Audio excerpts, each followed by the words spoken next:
अष्टवक्र गीता 10वां प्रकरण सूत्र नंबर 5। त्वमे कश्चेतनः शुद्धो जड़म विश्वम सत्तथा अविद्या अपि न किंचित सा का बुभुत्सा तथापि ते। अनुवाद इस प्रकार है। तू एक शुद्ध चैतन्य है। संसार जड़ और असत है। यह विद्या भी असत है। यह अविद्या भी असत है। इस पर भी तू क्या जानने की इच्छा रखता है। तो गुरु अष्टवक्र कह रहे हैं, तू एक शुद्ध चैतन्य है और यह सारा संसार जो है जड़ है, असत है। अब यह जो है, यह तू शुद्ध चैतन्य है और संसार जड़ है। अष्टवक्र जी किसको कह रहे हैं? राजा जनक को। तो राजा जनक जो है वो तो है ही ज्ञानी, मतलब विवेकशील इंसान है। तो वो इस वाक्य का कि मैं शुद्ध चैतन्य हूं और संसार जड़ है, इसको ठीक प्रकार से समझ लेगा। पर जो अज्ञानी होते हैं, अज्ञानी लोगों को क्या लगता है कि सब कुछ मैं ही हूं और ये संसार जो है पूरा, ये हीन है और मैं उसके ऊपर हूं।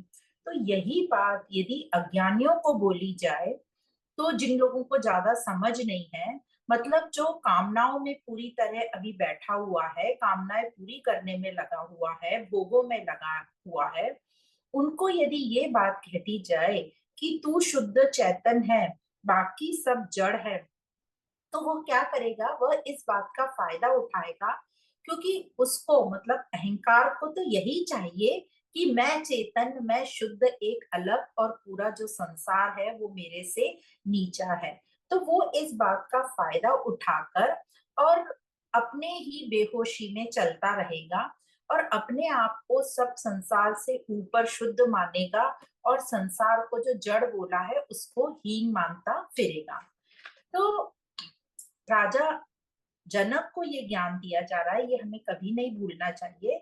और जब ज्ञानी राजा जनक जैसे ज्ञानियों को ये बात कही जाती है, तब ये जो ज्ञानी है ये समझ लेते हैं इस बात को कि यह शरीर भी जड़ है और संसार भी जड़ है। मतलब जब व्यक्ति ये समझ जाए कि ये शरीर प्रकृति ही है, संसार ही है, और यह संसार जड़ है, तब उसे शरीर भी मतलब अहम भी जड़ समझ में आ जाता है।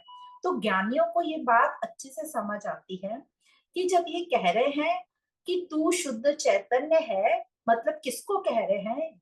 उस व्यक्ति को जो ये समझ जाए कि ये शरीर जो की बात हो रही है, शरीर तो जड़ है, प्रकृति है, मतलब अहम जो है ये जड़ है। तो जिस शरीर को मैं कहता हूं वह भी जड़ है। तो जब अहम को जड़ समझ लिया, अहम को मतलब जैसे ये पूरा संसार है निर्जीव सा, मतलब जिसमें चेतनता नहीं है, वैसा ही ये शरीर है, अहम है।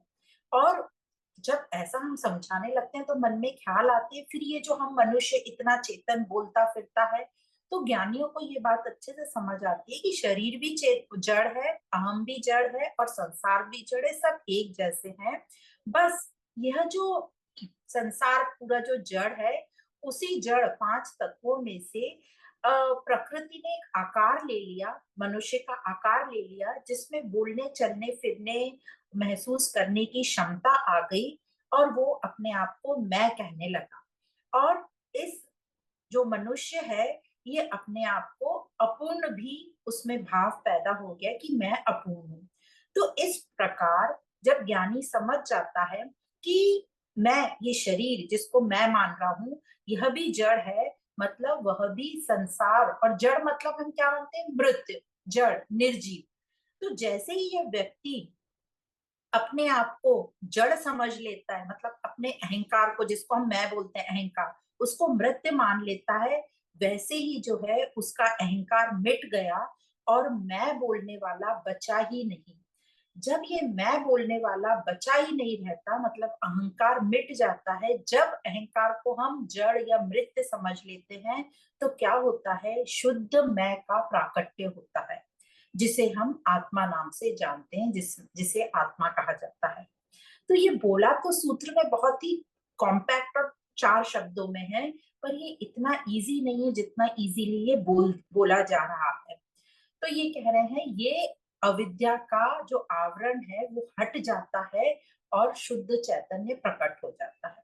तो अहम को जड़ मानना ही आत्मा का प्राकट्य है, वही जीवित होना कहलाता है।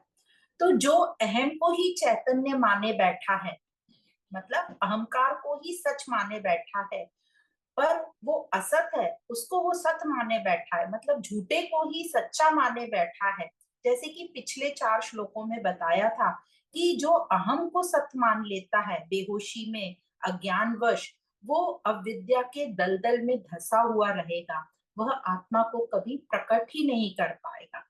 तो इस प्रकार ये अज्ञानियों की बात बताई। पर जिसको मुक्ति चाहिए, जिसे मुक्ति की जिज्ञासा है, जिसको शुद्ध चैतन्य होना है, जिसको दुखों से निवृत्ति चाहिए, जिसको अपने बंधनों से छूटना है, वह खुद को जड़ मान लेगा। और जो खुद को जड़ मान लेगा वह शुद्ध चैतन्य, और यही है आत्मा का प्राकट्य। तो आगे श्लोक में कहा है ना कि ये अविद्या असत है। इसी श्लोक में जो आगे नेक्स्ट लाइन में कहा है अविद्या असत है, पर इस पर भी तू क्या जानने की इच्छा रखता है, मतलब ये संसार पूरा जड़ है, असत है, इस पर भी तू क्या आगे जानना चाहता है। मतलब वो ये बोलना चाह रहे हैं अविद्या मतलब जब हम संसार में आत्मा को, चेतन को ढूंढने की कोशिश करते हैं, संसार में परम को हम खोजते हैं, मतलब जड़ में जब हम चैतन्य को ढूंढ रहे हैं उसको ये अविद्या बोल रहे हैं, उसको ये मूर्खता बोल रहे हैं। तो ज्ञानी लोग, अभी यहाँ राजा जनक की बात हो रही है, ज्ञानी ये जान गए हैं, ये समझ जाता है कि संसार जड़ है, ये अहम, ये शरीर भी जड़ है, तो वो अपने अहम को जड़ मान लेता है, मतलब अपने अहंकार को उसने मिटा दिया। और जैसे ही उसने अपने अहंकार को मिटाया सत्य का प्राकट्य हो गया। तो ज्ञानी और अज्ञानी है दोनों ही जड़, सब जड़ है, सबने देह ली है, तो देह का दंड भी सबको मिलता है, सब मृत्यु है और सब जड़ी है। तो दोनों में क्या फर्क हुआ ज्ञानी और अज्ञानी में? ज्ञानी जानता है कि मैं जड़ हूं और मैं मृत्यु हूं, पर अज्ञानी नहीं जानता कि मैं जड़ हूं और मृत्यु हूं। यही फर्क है ज्ञानी और अज्ञानी में। तो इस श्लोक में अष्टवक्र जी कह रहे हैं कि तू शुद्ध चेतन है, क्योंकि राजा जनक एक ज्ञानी है और वो इस बात को समझ जाएंगे, पर अज्ञानी को ये बात डायरेक्ट बोल दी कि तू चैतन्य है और संसार जड़ है, तो वो इसका अलग फायदा उठाएगा। तो अज्ञानियों के लेवल से, या जो अज्ञानियों को तो कहते हैं ज्ञान देने की वो ही नहीं है, क्योंकि वो तो बेहोशी में वो ज्ञान लेंगे ही नहीं। पर जो साधक होते हैं, जो अज्ञान से ऊपर उठ गए पर अभी जो पूरे ज्ञानी नहीं बने हैं, उनको के लिए ये बात है कि ये संसार भी जड़ है और तू भी जड़ है। जब दोनों अपने आप को वो जड़ मान लेगा और संसार मतलब अंदर बाहर एक साथ मान लेगा, तब उसका अहंकार मिट जाएगा और सत्य का प्राकट्य हो जाएगा, मतलब आत्मा का प्राकट्य होगा। और यही है अविद्या को का जो आवरण ढका हुआ है हमारे ऊपर, उस वो मिट जाएगा या वो उठ जाएगा। अष्टवक्र गीता 10वां प्रकरण सूत्र नंबर 6। राज्यम सुतः कलत्राणि शरीराणि सुखानि च संसत्स्यापि नष्टानि तब जन्मनि जन्मनि। अनुवाद इस प्रकार है, तेरे राज्य, पुत्र पुत्रियां, शरीर और सुख जन्म जन्म से नष्ट हुए हैं, यद्यपि तू उनमें ही आसक्त था। तो अष्टवक्र जी कह रहे हैं ये सब, मतलब ये जो सब मनुष्य जो पैदा हो, मतलब सब पुत्र पुत्री जब मनुष्य पैदा होता है, तो वो मनुष्य की पूरी साइकिल उन्होंने बता दी कि ये सब तो मतलब पैदा होते हैं, सब पुत्र पुत्री जो भी हमारे संसार में सब आते हैं, तो मनुष्य पैदा होता है, बड़ा होता है, नौकरी करता है, परिवार बनाता है, घर बसाता है, और इन सब में मनुष्य की आसक्ति हो जाती है, क्योंकि वो सबको अपना मान लेता है, उन सबसे उसकी उम्मीदें बन जाती हैं, आशाएं बन जाती हैं। फिर भी मृत्यु के समय सब छूट जाता है, कोई भी साथ नहीं जाता, सब नष्ट हो जाता है, नष्टा नहीं होगा, सब नष्ट हो जाता है। तो जो ये सब नष्ट होता है उसको बचाने के लिए मनुष्य के पास कुछ भी नहीं है, कोई उपाय नहीं है। तो अष्टवक्र जी राजा जनक को कह रहे हैं कि तूने इतने जन्म लिए, सब में तुझे सुख समृद्धि सब मिला, पर सब नष्ट भी हो गया, ये सब तेरे कभी हुए ही नहीं, फिर इनसे तू क्या आसक्ति रखता है? आसक्ति का त्याग ही ज्ञान है। तो यह आसक्ति के लिए बोल रहे हैं कि जब तूने देख लिया, और ये बार बार बोल रहे हैं जन्मनी जन्मनी, मतलब इतने जन्मों में देख लिया। तो देख इतने इतने जन्मों में देख लिया तो हमको लगता है कि उन्हें अपने पूरे पिछले जन्मों का याद है। ऐसा नहीं है। कहने का मतलब है किसी को भी पिछले जन्मों का कुछ याद नहीं रहता है, क्योंकि हर बार हम अलग अलग शरीर धारण करते हैं, और ये जो मन है वो इसी जन्म में हमारा खत्म हो जाता है, अहम बचा रहता है और अहम बार बार जन्म लेता है। तो अष्टवक्र जी जब बोलते हैं जन्म जन्म से तू जान रहा है, कहने का मतलब है कि अभी ही तू अपनी आंखों से इंद्रियों से देख रहा है, तेरे सामने ही पूरे संसार को, मतलब सब तरह के लोग, तेरा बचपन भी, दूसरे सब बच्चों में तुझे अपना बचपन दिख जाएगा, युवा दिख जाएगा, तुझे बुढ़ापा दिख जाएगा, मतलब तुझे पास्ट भी दिख जाएगा, फ्यूचर भी दिख जाएगा, यदि तू जगत को ठीक प्रकार से देखेगा। तो इन सबको तू देख ही रहा है, तो समझ जा इससे। तो अपना, सबको लगता है कि वो पुराने जन्म याद करना, पुराने जन्म नहीं, वो इसी जन्म की बात कर रहे हैं कि अभी तू देख ले, तुझे अपना बच्चों को देख के अपना पास्ट समझ में आ जाएगा और बूढ़ों को देख के अपना फ्यूचर समझ आ जाएगा। तो फिर आसक्ति क्यों? क्योंकि अब ये आसक्ति का कारण क्यों है? क्योंकि हम समझ रहे हैं कि आसक्ति इसलिए क्योंकि अहम को ऐसा लगता है कि मैं अपूर्ण हूँ, और अहम का स्वभाव क्या है? पूर्णता का, अनंतता का। पर उसे ऐसा लगता है अज्ञान के कारण कि मैं अपूर्ण हूँ, इसलिए अहम अपने आप को पूर्ण करने के लिए बाहर की वस्तु व्यक्तियों को अपने अंदर इकट्ठा करता रहता है कि उससे मुझे पूर्णता प्राप्त हो जाएगी। और फिर जिनको इकट्ठा करता रहता है उनसे उसके एक्सपेक्टेशन हो जाती हैं, आशाएं हो जाती हैं, और उसे वो अपना मान लेता है, मतलब आसक्ति हो जाती है उसे। तो ये जो बाहर की वस्तुएं हैं, कह रहे हैं मुनि ऋषि की, जो बाहर की वस्तुएं हैं उनके पास ऐसा कुछ भी नहीं है तुमसे अलग कि वो तुमको देखकर तुम्हें संतुष्ट कर दे या पूर्ण कर दे। बाहर भी वही है जो अंदर है, मतलब शरीर वही है जो संसार है। तो इसलिए हमें पूर्णता मिलती ही नहीं, क्योंकि प्रकृति में जो है हर चीज नष्ट होती है, सब चीज की मृत्यु होती है, मतलब सबकी एक सीमा है, एक टाइम पीरियड है। पर जो अहम है उसका स्वभाव क्या है? अनंतता का। और संसार में सब नाशवान होता रहता है, सीमित है सब। इसलिए जो अहम है उसका नेचर, उसका स्वभाव तो है अनंतता का, पर उसको रहना पड़ रहा है ऐसे संसार में जहां सब कुछ नाशवान है और सीमित है। इसलिए अहम जो है बेचैन रहता है। तो अज्ञानी जो है, मूढ़ जो है, उसको अभी भी यही लगता है कि बाहर की वस्तुएं जो है वह मुझे पूर्णता दे देंगी। तो इसलिए वो बाहर की चीजों को इकट्ठा करने में, व्यक्ति और वस्तुओं को इकट्ठा करने में लगता रहता है, बंधता जाता है उनसे, और दुखी सुखी होता रहता है, और इस साइकिल में घूमता रहता है दुख सुख के। पर यहाँ पर अष्टवक्र जी राजा जनक से कह रहे हैं कि इन सब जन्मों से तू समझ जा कि जो तू देख ही रहा है आसपास, सबका जीवन, अपने से छोटों का और अपने से बड़े पुरखों का, सब नष्ट ही हो जाता है, और शरीर की भी मृत्यु होती है। तो जो ज्ञानी होता है, यहाँ राजा जनक जो है, वो जान लेता है कि जो अहम को पूर्णता कब मिलेगी? जब अहम मिटेगा। तो अहम को लगता है अज्ञान के कारण कि मैं थोड़ा हूं, थोड़ा और मुझे मिल जाए तो आनंद आ जाए। जैसे बोलते ना, थोड़ा है, थोड़े की जरूरत है, तो हमें आनंद मिल जाए। पर यह व्यवहार संसार में चलता है कि आधा मेरे पास है, आधा तू लिया, दोनों मिलकर पूरा हो जाएंगे, कि मैं और तुम दोनों मिलकर एक हो जाएंगे। ऐसा होता है ना व्यवहार में कि मेरे पास एक है तो एक और लिया तो डबल हो जाएगा या पूर्णता हो जाएगी, या मेरा पास आधा ग्लास पानी है, तेरे पास आधा है, दोनों को मिला देंगे तो एक हो जाएगा। पर अध्यात्म में ऐसी बात नहीं होती। यहाँ पर मिलकर एक करने की बात ही नहीं होती है। यहाँ ये बोलते हैं जो तेरे पास आधा है उसको मिटा दे बस, और ढूंढने की तलाशी मत कर। तो जो भी तुम अपने को कुछ माने बैठे हो उसको हटा दो, उसको छोड़ दो, तो पूर्णता मिल जाएगी। बाहर से अपेक्षा मत रखो कि और कुछ मिलेगा और वो मिला के प्लस होके हम पूरे हो जाएंगे। जैसे बोलते हैं ना, आधा, जैसे हाफ और हाफ वन व्यवहार में होता है, पर अध्यात्म में बोलते वो हाफ जो तेरे पास है ना उसको भी हटा दे, माइनस छोड़ दो उसको भी। तो जैसे हम संसार व्यवहार में क्या बोलते हैं, एक लड़का है उसको एक लड़की मिल जाए तो बड़ी क्यूट कपल बन जाएगा, दोनों एक हो जाएंगे। अब यहाँ पर भगवान बोलते हैं ये तू जो अपने आप को लड़का मान बैठा है उसको भी छोड़, ये लड़की अपने आप को लड़की मान बैठी है उसको भी छोड़, तो तू सुखी हो जाएगा।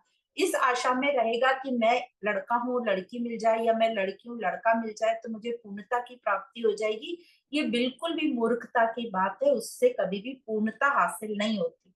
और हम देख भी रहे हैं ना, अब एक लड़का और एक लड़की क्या है, दो बंधु ही है ना, बंधु मिलके कैसे पूर्ण होंगे आपस में। तो और वो जाल बिछाते जाएंगे, बंधते जाएंगे और रोते धोते ही रहेंगे। तो यहाँ पर गुरु अष्टवक्र जी कह रहे हैं कि इस संसार में कुछ भी ऐसा नहीं है जो हमारे अधूरेपन को या पूर्णता को मिटा दे, क्योंकि संसार के पास मुझसे ज्यादा कुछ नहीं है, संसार के पास जो है वो मेरे पास भी वही है, वैसा की वैसा ही है। तो संसार से जो मुझे मिलेगा वो मुझसे अलग कुछ नहीं मिलेगा, इसलिए संसार से कोई कामना मत रख, कोई आशा मत रख, निराशी हो जाओ। तो इसलिए अष्टवक्र जी कह रहे हैं कि यह आसक्त होना बंद, मिटा दे, और जो तू बना बैठा है आधा उसको मिटा दे, इस अहम को मिटा दे। और इस आसक्ति के कारण ही तेरा बार बार जन्म लेना पड़ता है, क्योंकि तुझे अभी कामना बाकी है कि मैं पूर्ण हो जाऊं, मैं पूर्ण हो जाऊं, और यही दुख का कारण है। इसलिए अपने इस संसार के अब तक का जो तेरा अनुभव है, तूने देख लिया है पूरे संसार में छोटे बड़ों सबको, सीख लिया है कि सब कुछ यहाँ नष्ट होता है, तो इसलिए इस आसक्ति का परित्याग कर, ताकि दुखों से तेरी मुक्ति हो सके। अष्टवक्र गीता 10वां प्रकरण सूत्र नंबर 7। अलम अर्थेन कामेन सुकृते नापि कर्मणा एभ्य संसार कांतारे न विश्रांतम अभुन्न मनः। अनुवाद इस प्रकार है, अर्थ, काम और सुकृत कर्म बहुत हो चुके, इनमें भी संसार रूपी जंगल में मन विश्रांत को प्राप्त नहीं हुआ। तो ऋषि अष्टवक्र कह रहे हैं खुद को जाने बिना बाहर से जो भी तुझे कुछ मिलेगा उससे शांति नहीं मिलेगी। बहुत अर्थ कमा लिया, उससे बतेरे संसाधन इकट्ठे कर लिए, बहुत सी चीजें इकट्ठी कर ली, घर सजा लिया, गाड़ी मोटर आ गई, तिजोरियां भर गई, पर तुम वैसे की वैसे रह गए, तुम तो बदले ही नहीं। तुम्हारा लाइफस्टाइल बदल गया, स्टैंडर्ड बदल गया, स्टेटस बदल गया, पर तुम तो तुम ही हो, तुम तो वही रहे। तो कितने भी अच्छे तुमने संसाधन, घर, कपड़े इकट्ठे कर लिए, रेशम के कपड़े पहन लिए, पर तुम्हारा तन मन तो वही रह गया। तो बाहर बाहर से तो तुम बहुत अमीर बन गए, पर अंदर से तो तुम गरीब ही रह गए। तो संत लोग कहते हैं अंदर को जानो, अपने मन को जानो, अपने मन को बदलो। पर जो हम मनुष्य होते हैं उनकी क्या आदत होती है कि हम तो नहीं बदलेंगे, बाहर हम सब बदल लेंगे पैसा खर्च करके, पर हम तो वही रहेंगे, हम नहीं बदलेंगे। हमें इतना अपने ऊपर अहंकार रहता है कि जो हम जैसे हैं अच्छे हैं। तो एग्जाम्पल देते हैं कई लोग, जैसे डस्टबिन का एग्जाम्पल देते हैं कि एक साधारण घर में डस्टबिन रहता है, वो यदि यह बोले, आशा करे कि मुझे 5 स्टार होटल में कहीं जगह मिल जाए तो मेरे को कितना मजा आ जाएगा, और उसे 5 स्टार होटल में जगह भी मिल जाती है, पर वो कहलाएगा तो डस्टबिन ही। उसकी जगह चेंज हो गई, 5 स्टार के रूम में वो रखा जा रहा है, बड़े बड़े लोग वहां आते हैं, वीआईपी लोग, और बड़े बड़े लोगों का कचरा उस डस्टबिन में जाता है, पर रहेगा तो वो डस्टबिन, उसमें रहेगा तो कचरा ही, क्योंकि डस्टबिन में कोई भी हीरे मोती नहीं रखता, और डाल भी ले हीरे मोती तो भी कहलाएगा वो डस्टबिन ही। तो इस प्रकार एग्जाम्पल देते हैं कि डस्टबिन की जगह बदल गई पर रहा वो डस्टबिन ही, मतलब हम अपने आप को बदलते नहीं है। इसी प्रकार हम देखते हैं संसार में कि व्यवहार में जो थोड़े छोटे लोग, छोटे अवधे पे या गरीब लोग होते हैं, वो कहते हैं कि हम दोस्ती बड़े लोगों से करते हैं, वो अमीरों से करते हैं, बड़े जो पोस्ट पे उनसे करते हैं अपने आप का स्टेटस बढ़ाने के लिए, पर वो वही बने रहेंगे। तो अष्टवक्र जी कह रहे हैं कि बस करो ये सब, वही अर्थ, वही काम, वही धर्म, बहुत हो गया, कब समझोगे तुम? बहुत तुमने भोग लिया, यह सब करके तुम्हें लगता है कि तुम्हारी तरक्की हो गई? बाहर सब बदल लेने से तुम्हें कभी भी शांति नहीं मिलेगी। कितना भोगोगे, कितना भोगोगे, बस करो, ऐसा कह रहे हैं अष्टवक्र जी।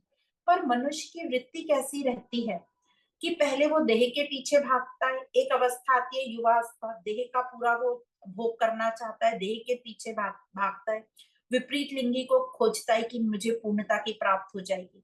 फिर कुछ साल में समझ जाता है तो साथ में धन भी कमाने लगता है, फिर धन के पीछे भागता है, उसे लगता है धन से पूर्णता मिल जाएगी।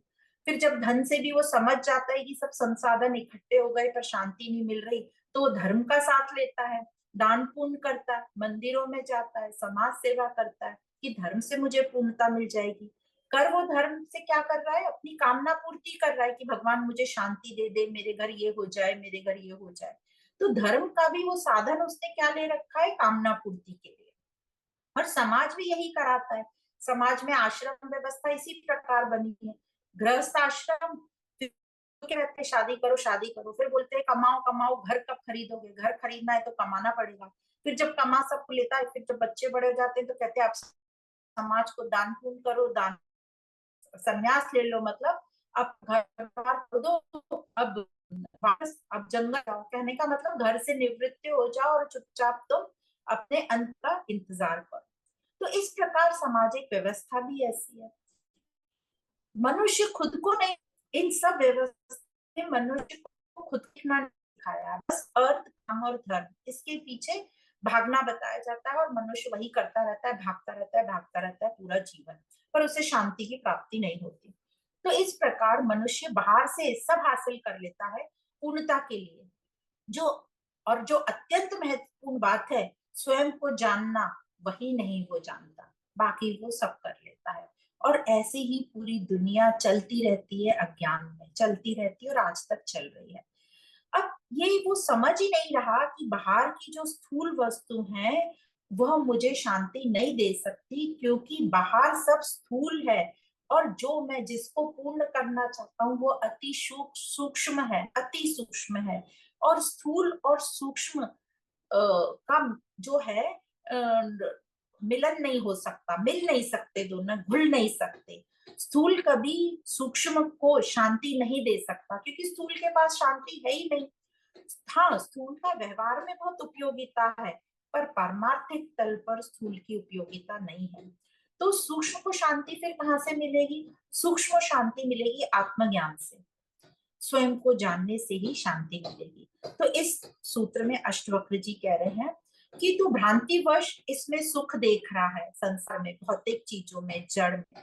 अब तो तू इस अज्ञान को, भ्रांति को त्याग दे, भ्रांति को प्राप्त हो जाए। कृतम न कति जन्मानि कायसा गिरा, दुख दुखम माया सदम, उसको ऐसे भी पढ़ सकते, दुख माया सदम कर्म तद्धाप्य उपराम्यताम। अनुवाद इस प्रकार है, कितने जन्मों तक तूने क्या शरीर, मन और वाणी के दुखपूर्ण और श्रम पूर्वक उन कर्म नहीं किए? अब तो उनसे उपराम कर ले, मतलब विश्रांति को प्राप्त हो जा। तो अष्टवक्र जी इस सूत्र में फिर कह रहे हैं कि तूने शरीर से, मन से कितना क्लेशप्रद श्रम किया है, कितने जन्मों तक, मतलब इन सब प्राणियों को, मनुष्यों को देखकर अब तो तू समझ जा कि तुझे मिला कुछ नहीं है। यहाँ फिर से जन्म जन्म जो बोल रहे हैं, मतलब इतने जन्मों तक जो बोला है, कहने का मतलब कि तू अभी इसी जन्म में समझ ले, इन सबको, संसार को देखकर कि तुझे कुछ मिला है क्या, इस बात को समझ जा और मुक्त हो जा, मतलब अपराम उपराम हो जा। तो जो जिज्ञासु साधक होते हैं वो जगत को देखकर ही अपनी दशा समझ लेते हैं, वह दूसरों को देखकर ही अपने आप को समझ लेते हैं। जैसे कि एक बच्चा क्या कर रहा है उसके साथ क्या हो रहा है, एक युवा क्या कर रहा है, एक बूढ़ा क्या कर रहा है उसके साथ क्या हो रहा है, पशु पक्षी आदि सबको देखकर अपना भी अतीत और भविष्य वो दोनों समझ जाता है। फिर से बोल रहे हैं, वो ये याद नहीं करता कि मेरे पिछले जन्म का किसी को नहीं पता कुछ। वो यही जन्म में सब देखकर अपना आगा पीछा देख लेता है। तो जब भी ऋषि लोग अनेक जन्मों की बात करते हैं, मतलब वो यही कहते हैं कि इस संसार को देखना और अपना पास्ट और फ्यूचर इस संसार को देखकर ही समझ जाना, क्योंकि जो सब जीव जो कर रहे हैं वही मैं भी करूंगा। मतलब जो एक भी जीव या जानवर या मनुष्य कर रहा है वही मैं कर रहा हूँ, वही मेरे साथ भी होगा। और जो सब कर रहे हैं और जो सबको परिणाम मिल रहा है वह परिणाम मुझे भी मिलेगा, वैसा ही मैं चलता रहूंगा। तो साधक या विचारक इस बात को अच्छी प्रकार से समझ लेते हैं कि ये अहम वृत्ति का जन्म हो रहा है। और जब जीव में एक ही अहम वृत्ति है, जो सब जीवों में एक ही अहम वृत्ति है जो मैं बोलती है, तो अहम वृत्ति सबकी अलग अलग नहीं है। इसलिए वो जान लेता है कि जो सब कर रहे हैं या सबके साथ जो हो रहा है वही मेरे साथ हो रहा है, वही मैं कर रहा हूँ। पर जो मूढ़ अज्ञानी होते हैं, जो देह से आसक्त रहता है, उसको क्या लगता है कि यह व्यक्तिगत अहंकार पर सब चलता है और ये मेरा व्यक्तिगत ही जन्म होता है। मतलब मैं ही इंडिविजुअल इस जन्म में हूँ और नेक्स्ट जन्म में मरने के बाद भी ये मैं ही, मन बुद्धि सब यही मेरा व्यक्तिगत रहेगा। इसलिए वह मुक्ति की या ज्ञान का ज्यादा प्रयत्न करता ही नहीं, क्योंकि उसको लगता है कि अभी तो मजा कर लो, नेक्स्ट जन्म में देखेंगे, जब आगे का जन्म लूंगा तब मुक्ति की अब ज्ञान ले लूंगा। और वो पुण्य भी इसलिए करता है कि इस जन्म में फल नहीं मिला तो नेक्स्ट जन्म में मिल जाएगा। नेक्स्ट जन्म में अच्छे जीवन के लिए वो कामना करता है, और ताकि नेक्स्ट जीवन उसका अच्छा हो, उसमें सुख मिले। वो उत्थान के लिए कुछ नहीं करता, वो अपने मन के उत्थान के लिए कुछ नहीं करता। उसको पता भी नहीं कि मन का उत्थान करना, क्योंकि वो अपनी अहंकार की बेहोशी में है। वह अपने अहंकार में इतना बेहोश रहता है कि मैं जो कर रहा हूँ वही ठीक है। तो ऐसे लोगों के लिए, अज्ञानियों के लिए, मूढ़ों के लिए ये ज्ञान नहीं है। ये ज्ञान है साधक जिज्ञासु लोगों के लिए, जो अपनी मुक्ति चाहते हैं, उनके लिए ये ज्ञान है। तो ऐसे व्यक्ति जो साधक जिज्ञासु हैं, वो ज्ञान लेकर जगत को देखकर ही संभल जाते हैं, और वो जान लेते हैं कि जो सब कर रहे हैं वही मैं भी करूंगा, तो परिणाम भी मेरा वही होगा, दुख और बंधन। तो यदि मुझे मुक्ति चाहिए, मेरा उद्देश्य है मुक्ति का और मुझे मुक्ति चाहिए, तो मुक्ति तो इसी बात से मिलेगी जब मैं समझ लूंगा कि रहना तो मुझे इस संसार में ही है, इसकी अपनी उपयोगिता है संसार की, पर अनासक्त होकर मुझे रहना है। तो इस सूत्र में अष्टवक्र जी अनासक्त होकर रहने की बात कर रहे हैं। अनासक्त होकर ही तू शांति को प्राप्त करेगा। तो जो ज्ञानी होते हैं या जो विचारक, ज्ञानी तो जिसको ज्ञान हो गया तो उसकी बात भी नहीं हो रही, पर जो ज्ञान के रास्ते पे चल रहे हैं, जो चाहते हैं मुक्ति, ये आत्मज्ञान उन लोगों के लिए है। और जब वो लोग ये ज्ञान लेते हैं तो संसार को देखकर ही समझ जाते हैं कि ये संसार से के साथ जैसा संसार चल रहा है वैसा ही मैं चलूंगा, तो मैं तो और बंधनों में और दुख में पड़ा रहूंगा। तो यदि मुझे मुक्ति चाहिए तो मुझे थोड़ा सा इस ज्ञान पर चिंतन मनन करके इसके ऊपर उठना है और आसक्ति का त्याग करना है। तो इस 10वें प्रकरण में टोटल 8 सूत्र थे, और ये 10वें प्रकरण में पहले के 4 सूत्रों में हमने तृष्णा की बात की कि तृष्णा ही बंधन है। फिर प्रौढ़ वैराग की बात की और देखा कि तृष्णा को जानकर अनासक्त होकर ही शांति की प्राप्ति होती है। तो तृष्णा मतलब मैं अपूर्ण हूँ, यह भाव, इसको तृष्णा बोला है, जो कि झूठा भाव है, भ्रम है। तो इसी को सच मत मान लेना, अष्टवक्र जी ने कहा है। और कहा कि संसार से कितना भी इकट्ठा कर लो शांति नहीं मिलेगी, क्योंकि संसार जड़ है और शरीर शरीर भी जड़ है। संसार और शरीर दोनों में कुछ भी फर्क नहीं है, जो शरीर में है वही संसार में है। तो संसार शरीर को कुछ आपको एक्स्ट्रा नहीं दे देगा जिससे आपको पूर्णता की फीलिंग आए।